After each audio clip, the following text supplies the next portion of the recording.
昨天验车，今天出了报价，这个价格真的很不理想。稍微看了一下，我看到有26项车子是异常的，尾翼还有那个外面那个门啊、补漆呀、发动机异常，还有哪里？副手还有那个顶盖什么板松。哎呀，我看了我都懵逼了，这个车子有这么多问题吗？是26项呢，说出来吓死人。我不知道他是故意把我这个车子问题放大还是怎么样子。我之前呢也是开车去验过的，那时候花了1块钱去那个维修店那个店那边去检测的。那个小哥就是说车子是没什么毛病的，也是全面跟我检测嘛。这次师傅一检测26项，你敢相信吗？这个车子我看到把我懵逼了。那现在系统给我出的价格呢是4万块钱，4万块钱哦。它这个是24小时内竞拍出来的。现在就是看到有个是佛山的买家给我开的价格是4万，它这个在系统上面呢是给你2天时间48小时，就如果说他开了价格的话，你可以同意也可以不同意嘛。我不知道是他们系统里面的人，就随便找一个开个低价给我，还是怎么样子？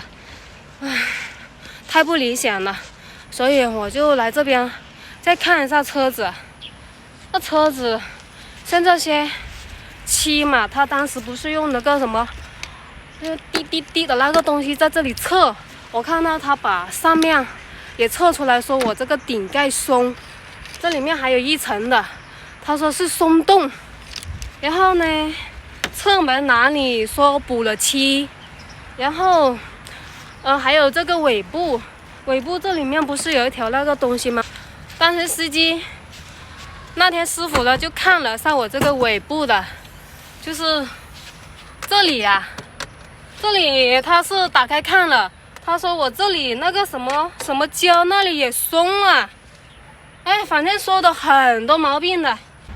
再进去看一下，他把我那个发动机电灯异常故障那个也写上去了。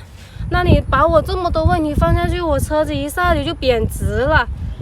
你说有个7、8项异常我还好，你写那么多，叫我怎么卖车嘛？点一下火，点火是踩刹车，踩着刹车点火。好久没开了，我都忘了。然后放开是，我都懵逼了。开下空调先，太热了。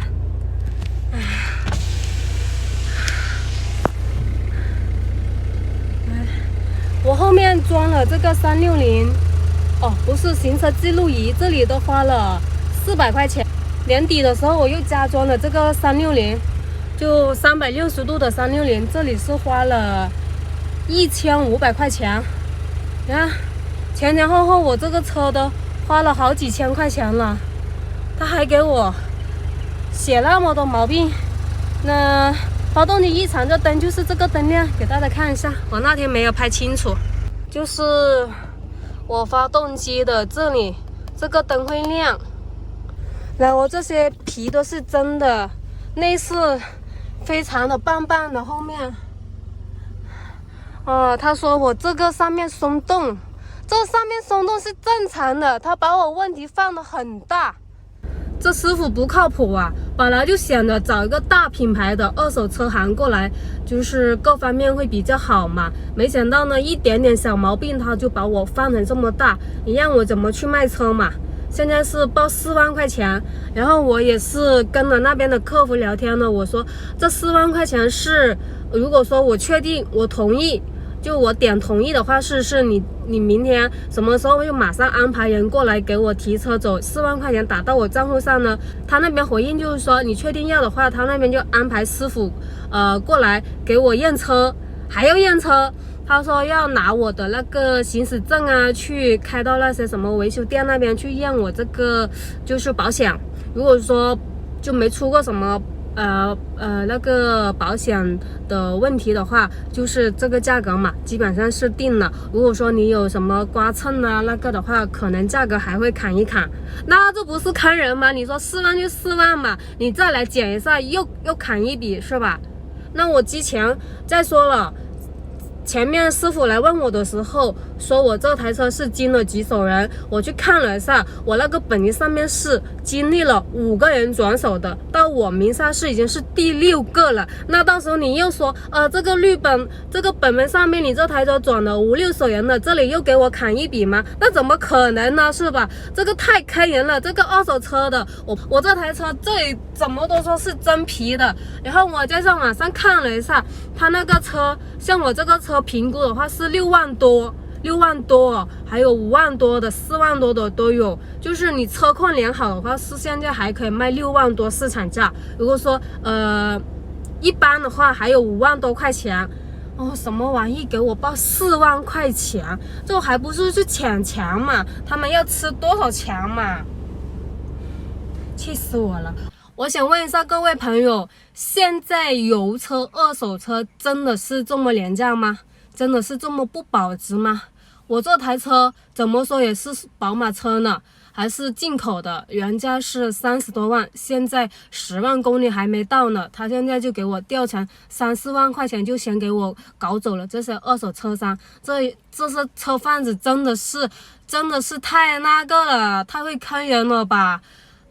虽然说这几年国内的这个新能源嘛，政府大力支持是吧？它的销量也是非常的好，反馈呢在市面上跑的那滴滴啊、顺风车啊，还有一些家用车，很多人都现在开用的这些新能源的车。现在在我这个车库里面，我看到这个新能源车还是占的比例也是挺多的，但是呢也不至于这个油车会贬值成这样子吧。我也去问了一下我身边的有几个朋友买了新能源的车，他们就说还可以。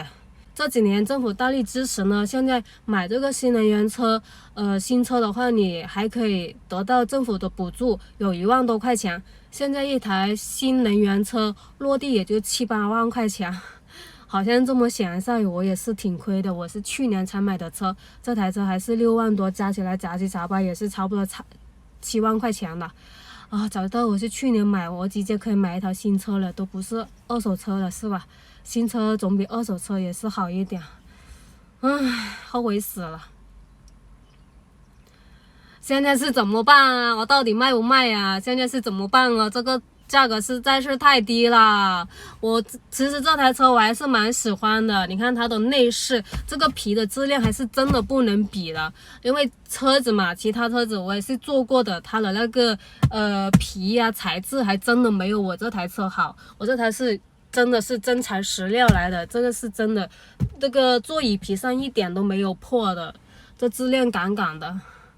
新能源车嘛，它就是可以省油嘛。他们直接充电就好了。他们像我有个朋友从广州回到我们悉尼市区的话，就是320公里。他说就是回去一趟只需要花50块钱的电费，还蛮省钱的。如果说我们正常油车回去320公里的话，要花这个半桶油还是要的，就省很多钱，确实听起来还是蛮吃香的。但是嘛，我也在网上也搜过有一个它的弊端，说比如平常节假日出去的时候，你充电桩在那些加油站啊，充电桩只有3、4个，可能你开到一半呢就没有电了呀，你这是找充电桩就比较麻烦，他们就说这一点不好。还有一个就是下雨天遇到突发情况，你都没找到充电桩充的话，你这个车就是等于一头废铁在那里了。那时候我也考虑过买那个新能源车的，我也去看过，不过是二手车，那时候也是4、5万块钱吧，那种50的那个也是 mini 型的，那时候没有考虑买，就觉得那个不好。出来看看，在我们的这个停车场里面，其实这个油车占的比例还是蛮多的，但是呢，平常我们在市面上看到的话，还是这个新能源车占的比例最多的。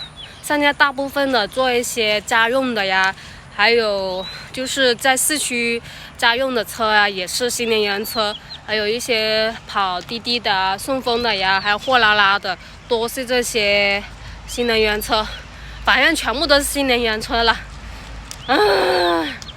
我的车子怎么办？我要不要再找两家过来再比一比？但是我又担心呢，就是听说啊，他们这些卖二手车的，他们会有一个群，就是你如果说把车子想卖出去的话，就你的个人信息会在全国各地都在二手车行里面都会有信息的，他们会统一这个价格，都会给你拉低的。之前我听我朋友说过这么一回事，所以我又不太愿意把我这个就是目前想卖车的这个事情呢，就是在市面上扩得太大了，到时候被传播，你想买高价也卖不出去。如果说找到有朋友啊，或者说是有哪些人想要的话，你就可以自己卖出去嘛。现在我要不车子再缓一缓，反正我这边的3个月的停车位已经交了，要到7月份，交到7月份，还有时间可以缓冲，到时候对比一下。